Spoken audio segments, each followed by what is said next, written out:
Hello મારા વાલા ખેડૂત મિત્રો, વધારે પડતા વરસાદથી કપાસની હાલત તમે જોઈ શકો છો. કફોડી થઈ ગઈ છે અને કપાસ હાલની અંદર કોમામાં વયા ગયા હોય તેવું લાગી રહ્યું છે.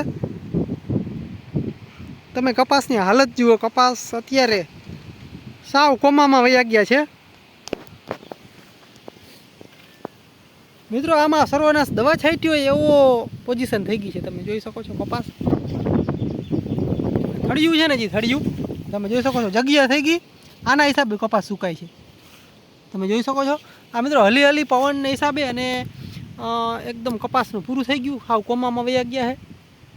તમે જોઈ શકો છો આનું મિત્રો જે કપૂર છે, જે ટોચ જે કપાસની ડોકું છે તે એકદમ મૈડાઈ ગયા છે. જાણે આપણે સર્વનાશ દવાનો છંટકાવ ના કર્યો હોય તેવી હાલત થઈ ગઈ છે અત્યારે કપાસની. તો ખેડૂતોને અત્યારે જે ખેડૂતો કપાસ વાવેલા છે તેને નુકસાની થોડી ઘણી આવી શકે તેવું હાલ લાગી રહ્યું છે. પણ મિત્રો મને મારો અંદાજ એમ કહે છે કે આ કપાસ પાછો ઊભો થઈ જશે. કોઈ અમુક કપાસ અમુક ટકા કદાચ ના ઊભો થાય, બાકી પાછો ધીમે ધીમે ઊભો થઈ શકે.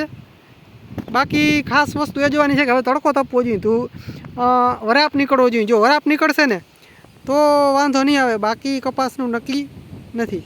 જો પાછો વરસાદ આવ્યો તો કપાસ સાવ વયો જાય એવું બની શકે.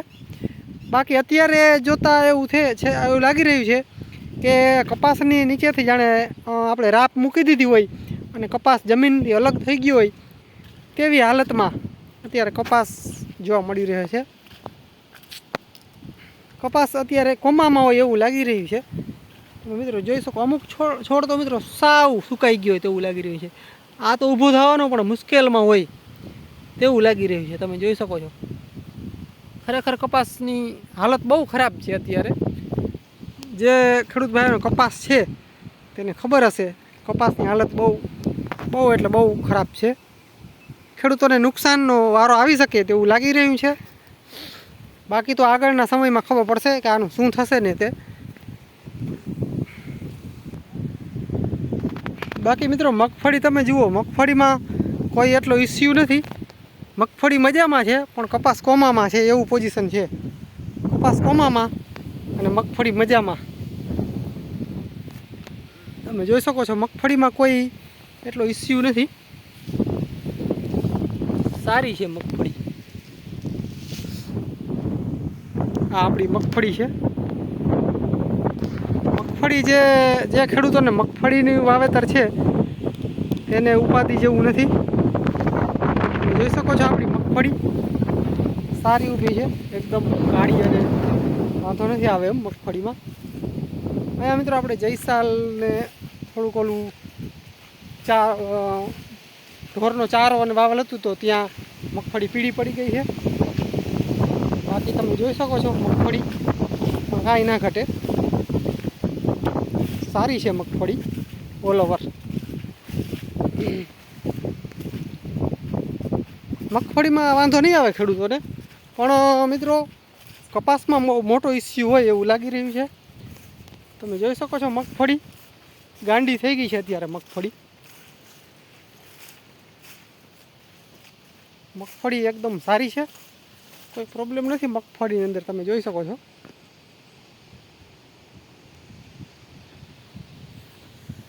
મગફળી સારી છે.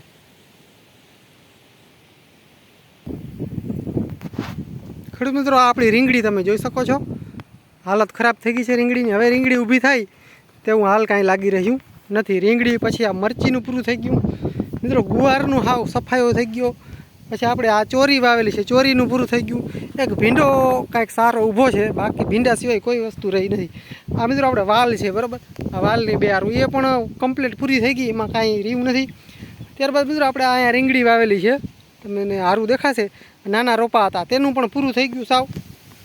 તમે જોઈ શકો છો હાવ પૂરું થઈ ગયું. હવે આ કોઈ ફૂટે તો ભલે, પાછું ફૂટ થાય તો થાય, ધૂપ વધારે નીકળે તડકો તો કદાચ થઈ શકે, બાકી શક્યતા નથી. મરચીની હાર તમે જોઈ શકો છો પૂરું થઈ ગયું મરચીનું. અને ટામેટી છે, ટામેટીનું પણ પૂરું થઈ ગયું. બહુ હાલત ખરાબ થઈ ગઈ છે. અને આ બાજુનું કપાસ તમે જોઈ શકો છો, કપાસનું તો હાવ પૂરું જ થઈ ગયું. વાટ લાગી ગઈ છે મિત્રો કપાસની. એટલે હાલત અત્યારે બહુ ખરાબ છે, બધું કોમામાં વયું ગયું છે. હવે જોવાનું એ છે કે જો સારો આ પ્રમાણે વરાપ નીકળે તો કોઈ સારી પોઝિશનમાં કપાસ પાછો થઈ શકે, બાકી કાંઈ હાલ લાગી રહ્યું નથી. બહુ હાલત ખરાબ છે કપાસની. તો મિત્રો કોમેન્ટ કરજો તમારું ગામ કયું છે ને તમારે કપાસની શું પોઝિશન છે અને તમારા કપાસની હાઇટ કવડી છે. કપાસના હાઇટ ઉપર પણ નુકસાની આવેલી છે. કપાસ ઊંચા હાઇટ વધારે હોય તો નુકસાન વધારે આવે, પણ વરસાદ એકદમ કન્ટિન્યુ રહેવાથી ખરેખર નુકસાન બહુ જોરદાર આવ્યું છે ખેડૂતોને. તો મિત્રો કોમેન્ટ કરજો તમારા ગામમાં કપાસની પોઝિશન કેવી છે. તો બસ મિત્રો આજના વિડીયોની અંદર આટલું જ. જય સિદ્ધનાથ મહાદેવર. મળીએ મિત્રો આગલા વિડીયોમાં. મિત્રો આપણી ચેનલની અંદર તમે સૌપ્રથમ વખત તો આપણી ચેનલ લાઈક કરી, શેર કરી, સબસ્ક્રાઈબ ખાસ કરી નાખજો. બસ મિત્રો રામ રામ, જય સિદ્ધનાથ. મળીએ મિત્રો આગલા વિડીયોમાં. ત્યાં સુધી રજા આપશો.